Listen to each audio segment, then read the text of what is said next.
lahat tayo'y magpatuloy pa sa Belen. Ating dalawin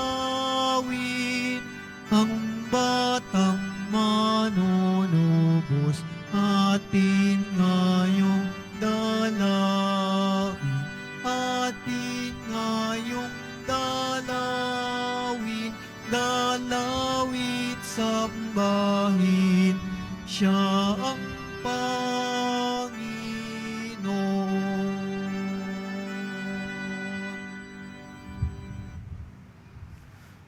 Sa ngalan ng Ama at ng Anak at ng Espiritu Santo. Amen. Sumainyo ang Panginoon. At sumaiyo rin. Mga kapatid, aminin po natin ang ating mga kasalanan upang marapat tayong gumanap sa banal na pagdiriwang.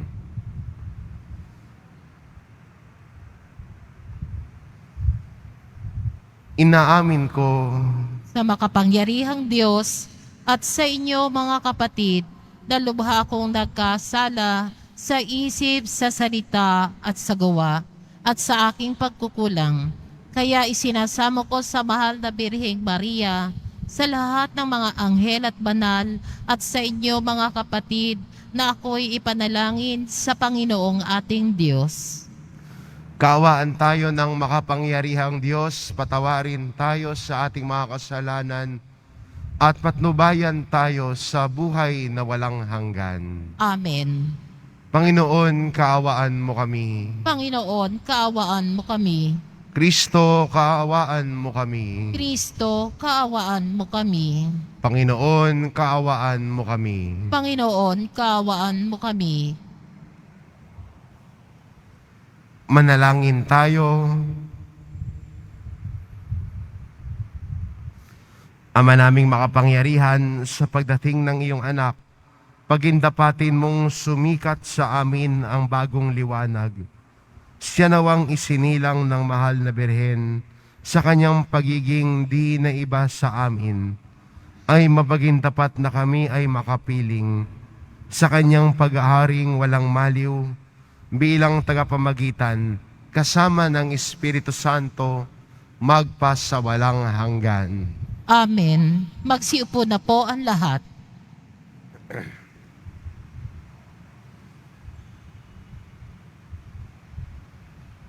Pagbasa mula sa unang sulat ni Apostol San Juan. Minamahal kong mga kapatid, sino ang makapagtatagumpay laban sa sanlibutan? Ang sumasampalatayang si Jesus, ang anak ng Diyos. Si Jesucristo ang naparito sa sanlibutan, bininyagan sa tubig at nagbubo ng kanyang dugo sa kanyang kamatayan. Hindi lamang bininyagan sa tubig, kundi nagbubuo pa ng kanyang dugo. Ang Espiritu ang nagpapatotoo tungkol dito, sapagkat ang Espiritu ay katotohanan.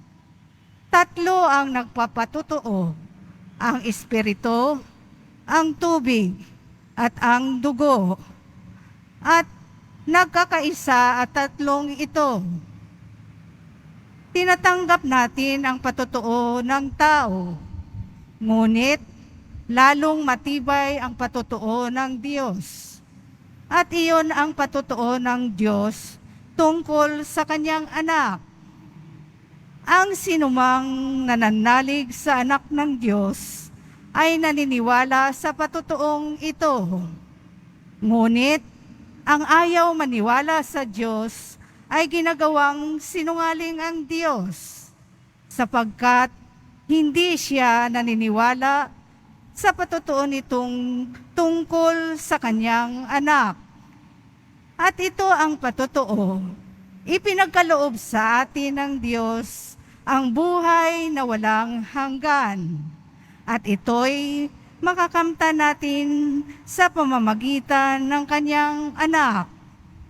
Ang pinananahanan ng anak ng Diyos ay may buhay na walang hanggan. Ngunit wala nito ang hindi pinananahanan ng anak ng Diyos. Isinusulat ko ito sa inyo upang malaman ninyo na kayong nananalig sa anak ng Diyos ay may buhay na walang hanggan. Ang salita ng Diyos. Salamat sa Diyos. Purihin mo, Jerusalem, ang Panginoong butihin. Purihin mo, Jerusalem, ang Panginoong butihin. Purihin mo, Jerusalem, purihin ang Panginoon. Purihin mo ang Diyos, kayong mga taga-Siyon. Yaong mga pintuan mo ay siya ang nag-iingat. Ang lahat ng iyong lingkod ay siya ang nagbabasbas. Purihin mo, Jerusalem, ang Panginoong butihin. Ginagawang matahimik yung mga hangganan mo. Bibigyan kang kasiyahan sa kaloob niyang trigo. Kung siya ay nag-uutos, agad itong natutupad. Dumarating sa daigdig na hindi na nagluluwat. Purihin mo, Jerusalem, ang Panginoong butihin. Kay Jacob niya ibinigay ang balita at pabilin. Ang tuntunit mga aral ibinigay sa Israel. Ang ganitong karapatan ay wala ang ibang bansa, pagkat hindi nila batid ang utos na itinakda.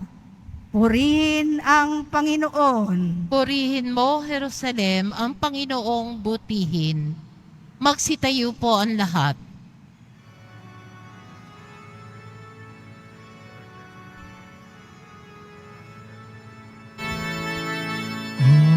Hallelujah, Hallelujah,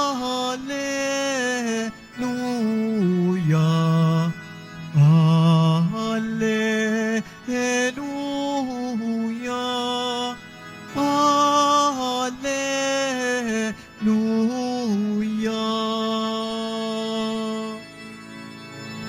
Nagsalita ang Diyos Ama, ang anak kong sinisinta ay narito, dinggin niyo siya. Hallelujah, Hallelujah,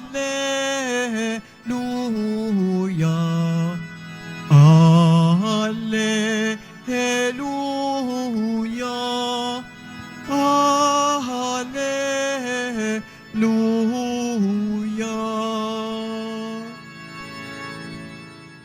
Sumainyo ang Panginoon. At sumaiyo rin. Ang mabuting balita ng Panginoon ayon kay San Marcos. Papuri sa iyo, Panginoon.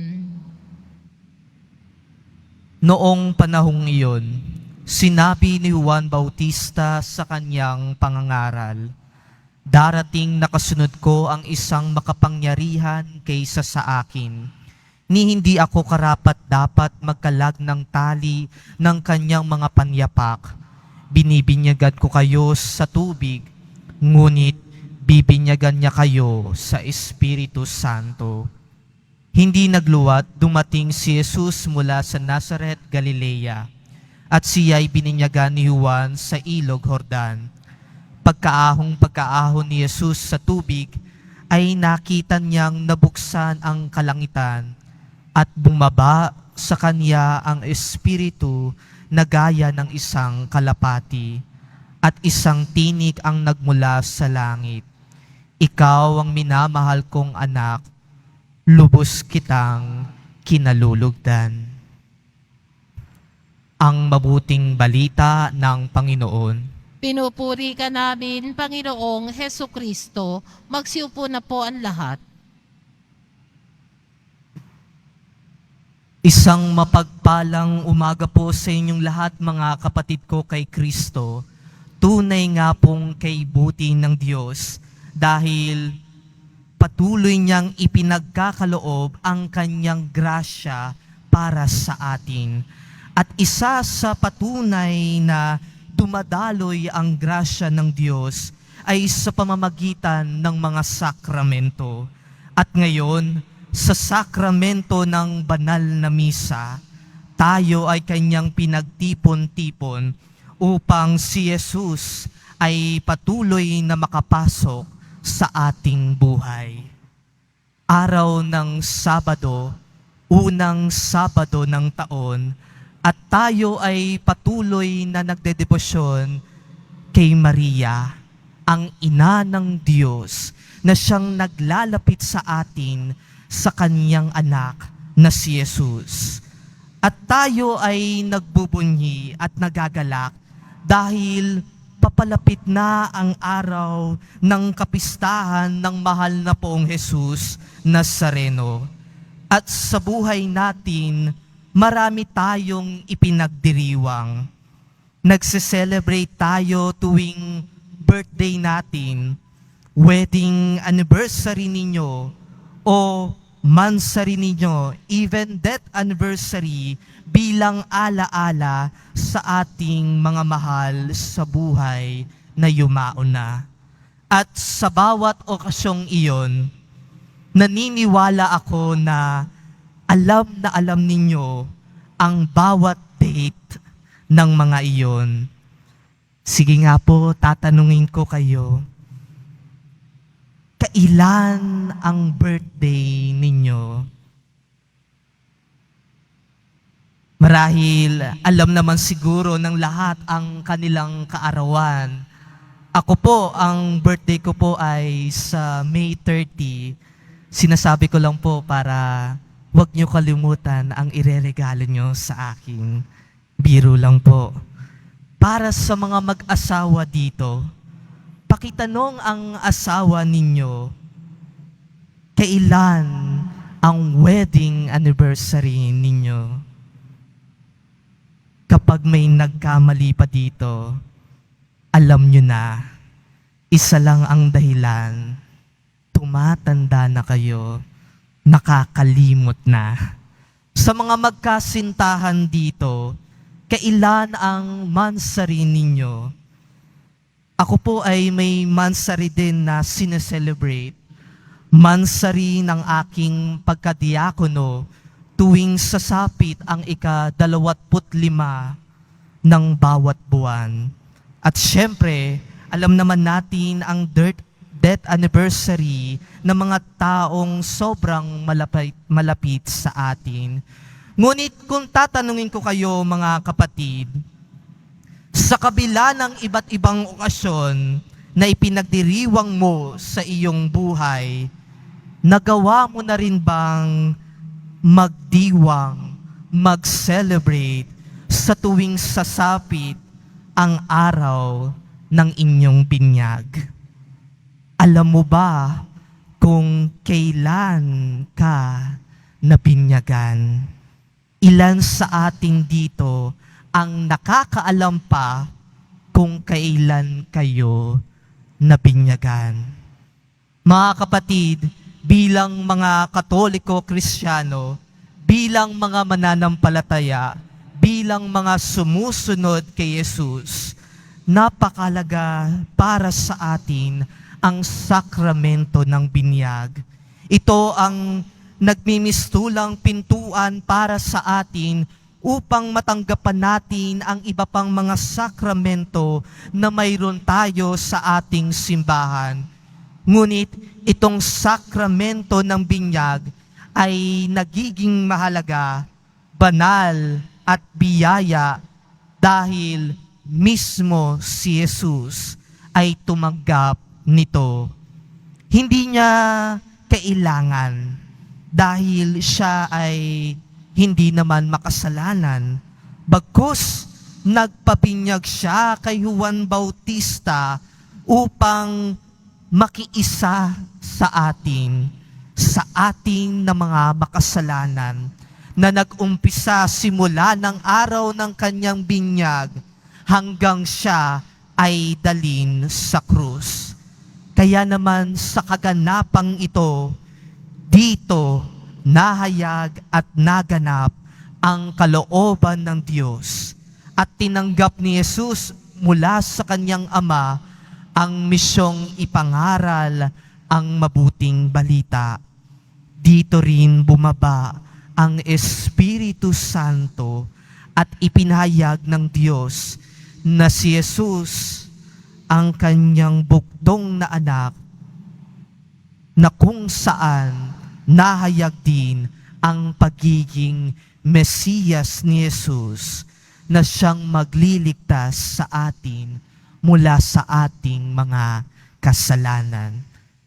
Sa sakramento ng binyag, mga kapatid, tinatanggap natin ang grasya na kaloob ng pag-aalay ni Jesus ng kanyang buhay.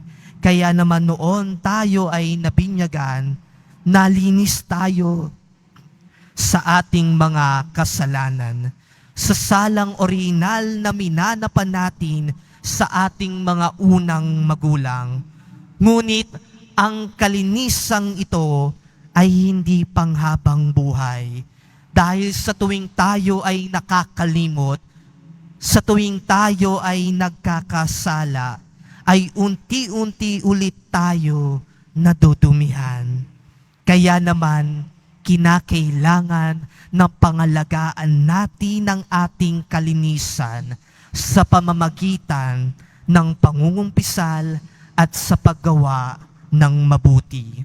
At sa sakramento ding ito, tayo ay nagiging kabilang sa pamilya ng Diyos.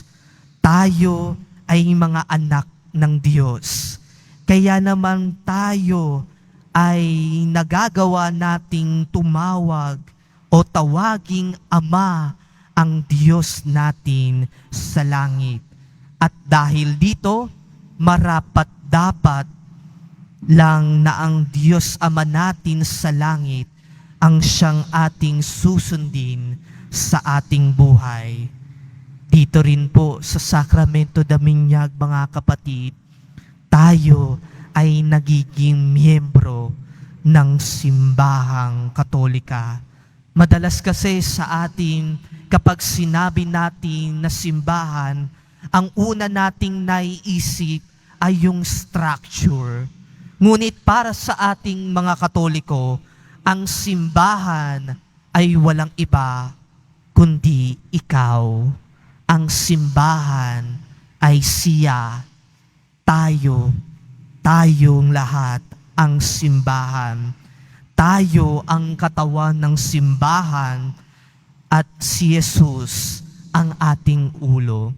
At dahil dito, tayo ay nakikibahagi sa misyon ni Jesus bilang hari, pari, at propeta. At sama-sama nating gagampanan ang misyong ipinagkaloob ni Jesus sa ating lahat. Mga kapatid, sa pagdinilay natin ngayon sa ating mga pagbasa, tinadala tayo nito sa pagninilay din natin sa halaga ng binyag sa ating buhay. Dito, sa sakramento ng binyag, tayo ay nakikiisa kay Kristo sa kanyang buhay, sa kanyang pagkamatay, at sa kanyang muling pagkabuhay. At sa pamamagitan ng banal na Espiritu, tayo ay pinatatatag na mamuhay bilang mga anak ng Diyos.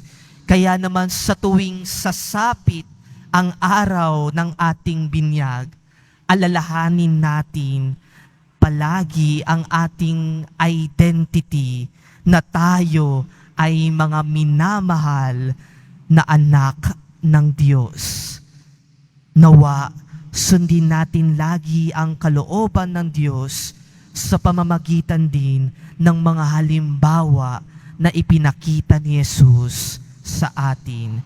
Kaya mga kapatid ko kay Kristo, sa kung gaanong kahalaga ang araw ng ating kapanganakan, gayon din natin bigyang halaga ang araw ng ating binyag. Kaya naman kung gaano tayo nagdiriwang sa mga selebrasyon na mayroon tayo. Gayon din ipagdiwang natin ang araw na tuwing sasapit ang ating binyag.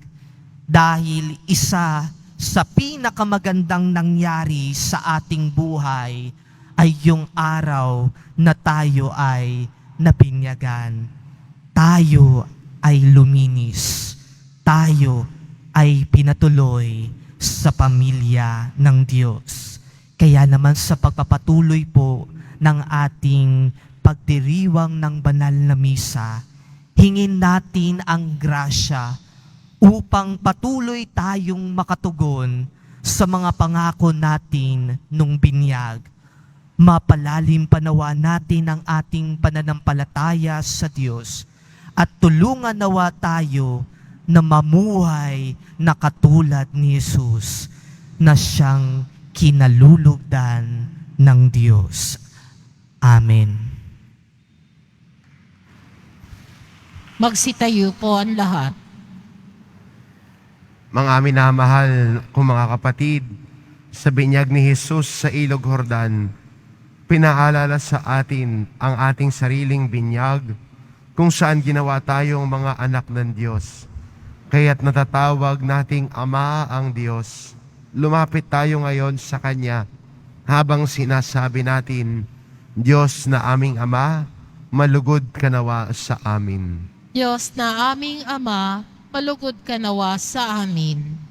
Ang bayan ng Diyos, naway maging malinis sa binyag, upang nagtamasa ng kalayaan at dignidad bilang mga anak ng Diyos.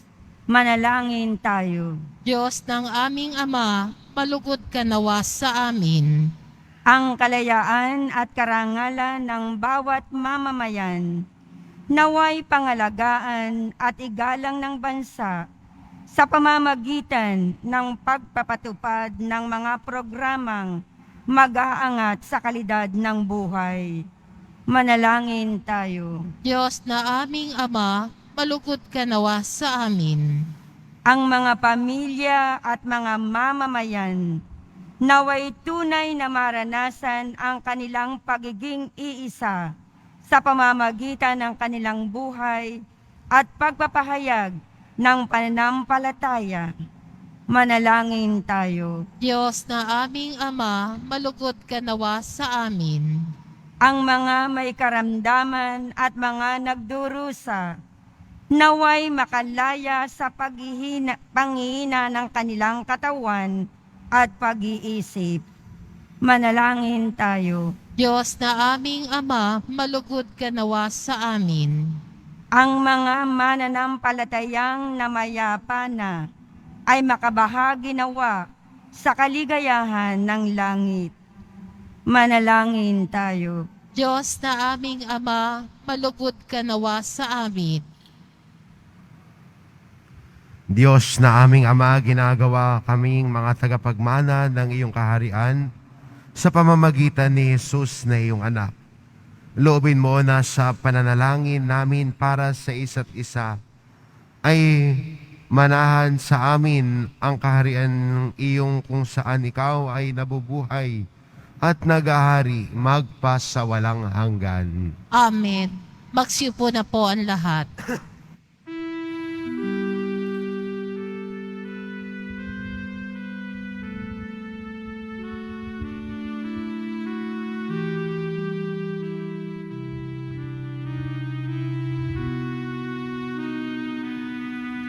Sasabsaban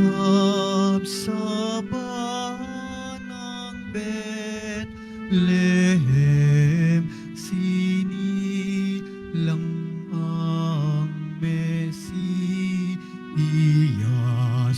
Umawit ang mga anghel, luwalhati sa Diyos.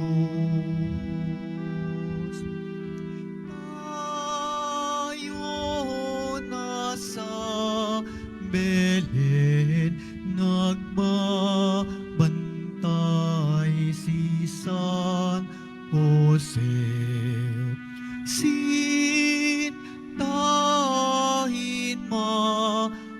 salin ang sanggol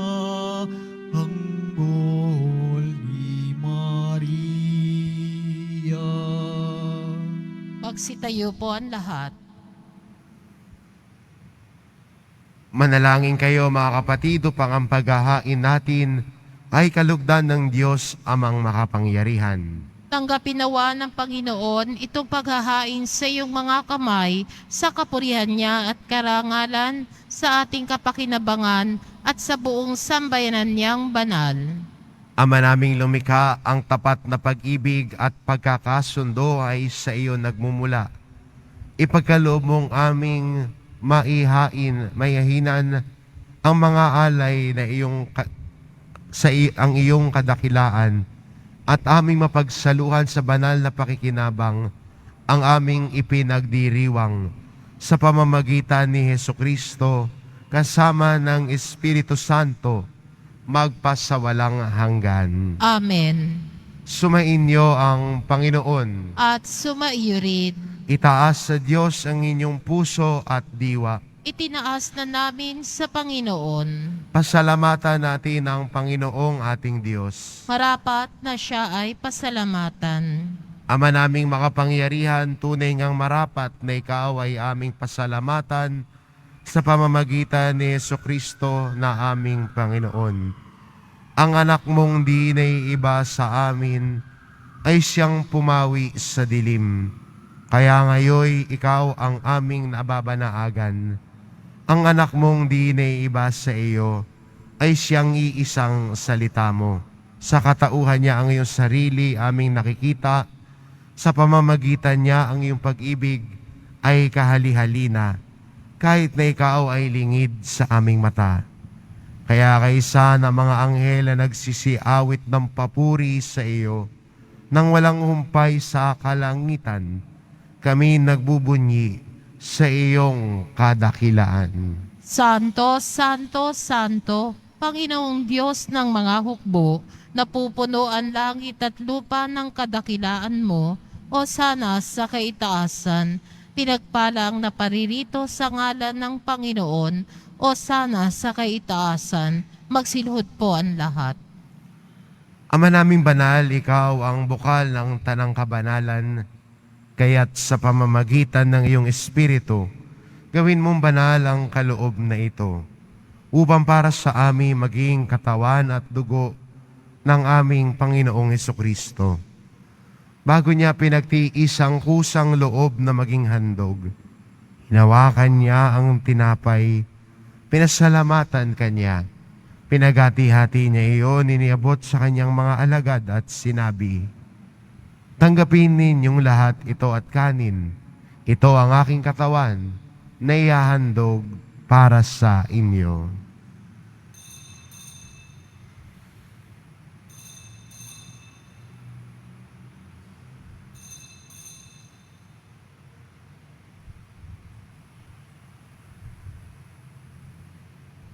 Gayun din naman, matapos ang hapunan, hinawakan niya ang kalis. Muli kanyang pinasalamatan.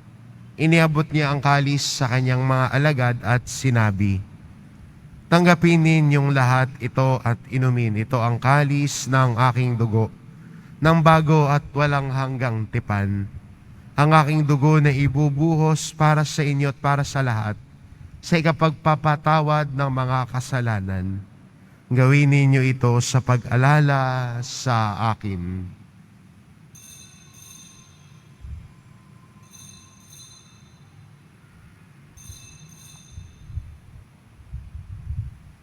Magsitayo po ang lahat. Ipagbunyi natin ang misteryo ng pananampalataya. Si Kristo'y namatay, si Kristo'y nabuhay, si Kristo'y babalik sa wakas ng panahon. Ama, ginagawa namin ngayon ang pag-alala sa pagkamatay at muling pagkabuhay ng iyong anak. Kaya tinaalay namin sa iyo ang tinapay na nagbibigay buhay at ang kalis na nagkakaloob ng kaligtasan. Kami nagpapasalamat dahil kami iyong minarapat na tumayo sa harap mo para maglingkod sa iyo. Isinasamo namin kaming magsasalo-salo sa katawan at dugo ni Kristo ay mabuklod sa pagkakaisa sa pamamagitan ng Espiritu Santo. Ama, lingapin mo ang iyong simbahang laganap sa buong daigdig. Puspusin mo kami sa pag-ibig, kaisa ni Francisco na aming Papa at ni Jose na aming Obispo at ng Tanang Kaparian. Alalahanin mo rin ang mga kapatid naming nahimlay na may pag-asang sila'y muling mabubuhay, gayon din ang lahat ng mga pumanaw. Kaawaan mo sila at patuloyin sa iyong kaliwanagan. Kaawaan mo at pagintapatin kaming lahat na makasalo sa iyong buhay na walang wakas. Kaisa ng mahal na Birheng Maria na Ina ng Diyos, ng kabiyak ng puso niyang si San Jose, kaisa ng mga apostol at ng lahat ng mga banal na namuhay dito sa daigdig ng kalugod-lugod sa iyo, maipagdiwang nawa namin ang pagpupuri sa ikararangal mo sa pamamagitan ng iyong anak na aming Panginoong Hesukristo. Sa pamamagitan ni Kristo kasama niya at sa Kanya, ang lahat ng parangal at papuri ay sa iyo, Diyos amang makapangyarihan, kasama ng Espiritu Santo, magpasawalang hanggan. Amen. Sa tagubilin ng mga nakagagaling na utos at turo ni Jesus na Panginoon natin at Diyos, ipahayag po natin ng lakas loob. Ama namin, sumasalangit ka, sambahin ang ngalan mo, mapasa amin ang kaharian mo, sundin ang loob mo dito sa lupa para nan sa langit. Bigyan mo kami ngayon ng aming kakanin sa araw-araw at patawarin mo kami sa aming mga sada para ng pagpapatawad namin sa nagkakasala sa amin at huwag mo kaming ipahintulot sa tukso at iadya mo kami sa lahat ng masama. Hinihiling namin kami adya sa lahat ng masama, pagkalooban ng kapayapaan araw-araw, iligtas sa kasalanan at ilayo sa lahat ng kapahamakan, samantalang aming pinananabikan ang dakilang araw ng pagpapahayag ng tagapagligtas naming si Hesukristo. Sapagkat iyo ang kaharian at ang kapangyarihan at kapurihan magpakailanman. Amen. Panginoong Hesukristo, sinabi mo sa iyong mga apostol, kapayapaan ang iniiwan ko sa inyo, ang aking kapayapaan ang ibinibigay ko sa inyo. Tunghayan mo ang aming pananampalataya at huwag ang aming pagkakasala. Pagkalooban mo kami ng kapayapaan at pagkakaisa, ayon sa iyong kalooban, kasama ng Espiritu Santo magpasawalang hanggan. Amen. Ang kapayapaan ng Panginoon ay laging sumainyo. At sumaiyo rin. Magbigayan kayo ng kapayapaan sa isa't isa.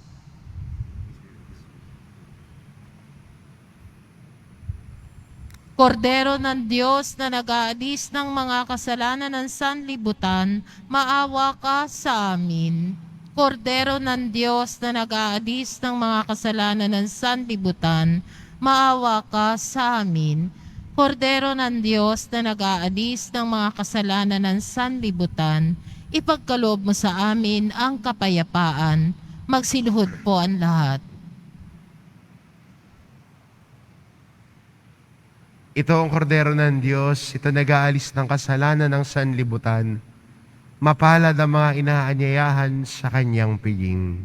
Panginoon, hindi ako karapat-dapat na magpatuloy sa iyo, ngunit sa isang salita mo lamang ay gagaling na ako.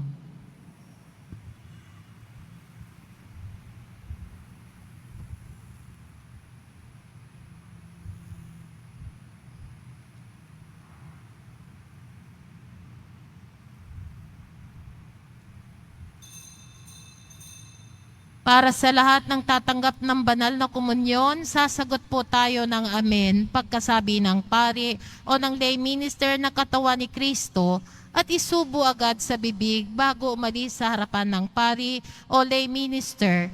Sumunod po tayo. Maraming salamat po.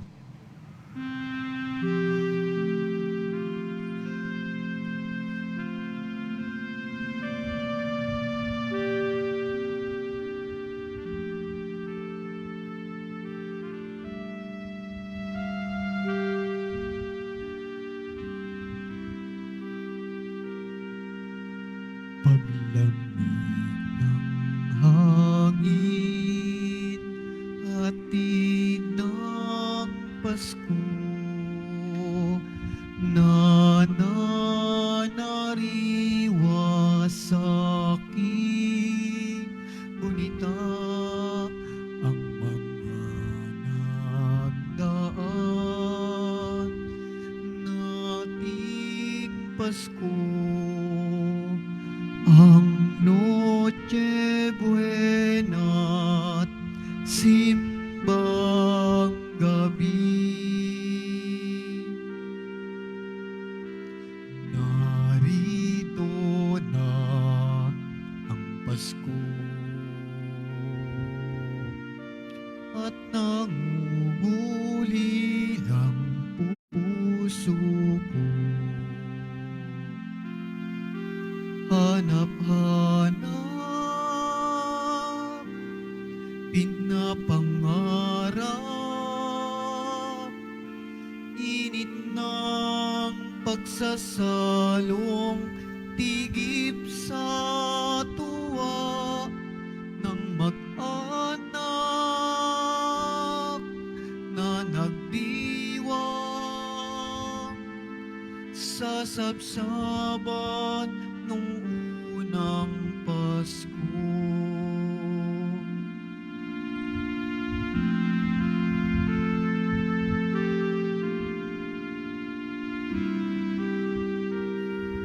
Sa pag-awit muli ng himig Pasko, nagliliyab sa paghangad, makapiling kayo sa gabi ng Pasko, sa alaala magkasama tayo. Narito na ang Pasko at nangunguli ang puso ko.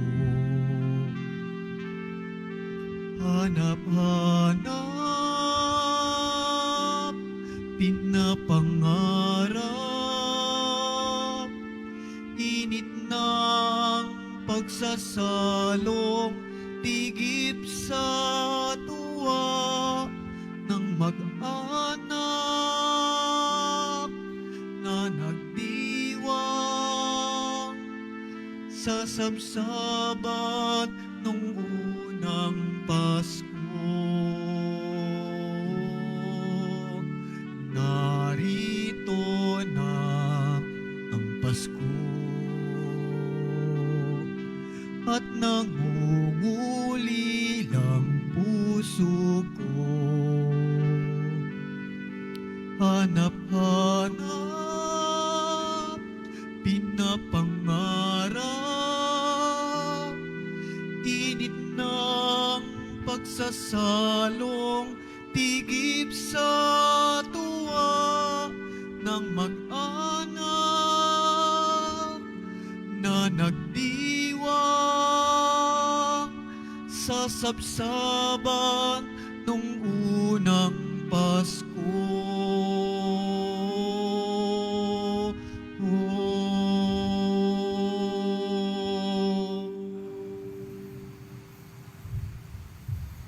Announcement.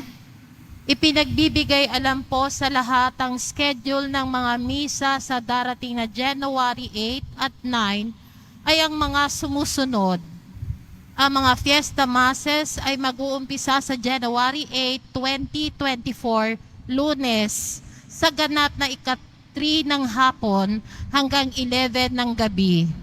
Sa January 9, 2024, Martes, sa iganap na ika-12 ng hating gabi hanggang ika-11 ng gabi. Ang Misa Mayor ay sa January 9 sa ganap na ika-12 ng hating gabi sa Luneta Grandstand at ito ay pamumunuan ng kanyang kabunyiang Jose Cardinal Advincula, Arsobispo ng Maynila. Makiisa po tayo sa gawaing ito. Salamat po. Available pa rin po ang ating official na kalendaryo 2024. Maaari kayong magtungo sa Finance Office. Ang oras ng Finance Office ay mga sumusunod, Lunes hanggang Huwebes at Sabado, 8 a.m. hanggang 5 p.m. Kapag Biyernes at Linggo, 5 a.m. 8 p.m. Meron mo tayong mga booth na malapit sa BPI Quezon Boulevard, entrance at Cardinal Sin Building. Inihahandog po ng simbahan ng Quiapo ng Nazareno Medallion. Ito po ay nagkakahalaga ng 20 pesos. Mabibili pa rin po ang ating opisyal na imahe ng Jesus Nazareno. Ang large size ay nagkakahalaga ng 2,500 pesos. Ang medium size ay 1,000 pesos. At ang small size ay 600 pesos. Ang mga ito ay mabibili lamang sa ating Parish Finance Office. Ang malilikom po na pondo ay gagamitin sa pag-aayos ng ating Adoration Chapel at Baptistry. Maraming salamat po. Pagkatapos ng misa, wiwisikan po ang lahat ng banal na tubig. Pinakikiusapan ng lahat na manatili lamang muna sa inyong mga lugar.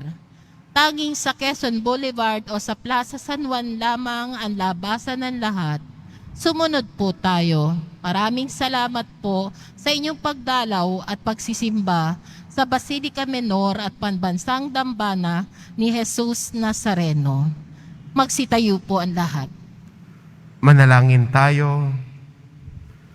Ama naming mapagmahal, kaming pinapagsalo mo sa iyong banal na piging, ay papakinabangin mo sa iyong dakilang pag-ibig, ngayon at kailanman, upang pagkalipas na mga kaloob mong pansamantala, makamtan namin ang aming inaasahang pampalagian sa pamamagitan ni Hesukristo, kasama ng Espiritu Santo, magpasawalang hanggan. Amen.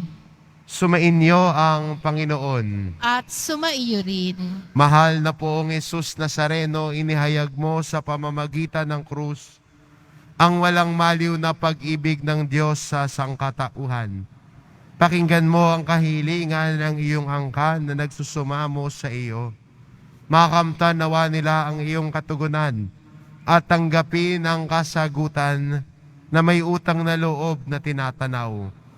Basbasan din po ninyo ang mga may dala-dala nilang imahen at dasalan. Sa pamamagitan ng bendisyon na ito, naway maalala nila ang mga pangako nila noon sa binyag, na ikaw ang kanilang iibigin at paglilingkuran, magpasa walang hanggan. Amen. Sumainyo at pagpalain kayo ng ating mapagmahal na Diyos, ang Ama at ang Anak at ang Espiritu Santo. Amen. Humayo kayong mapayapa, taglay ang pag-ibig ng mahal na pong Jesus Nazareno. Salamat sa Diyos.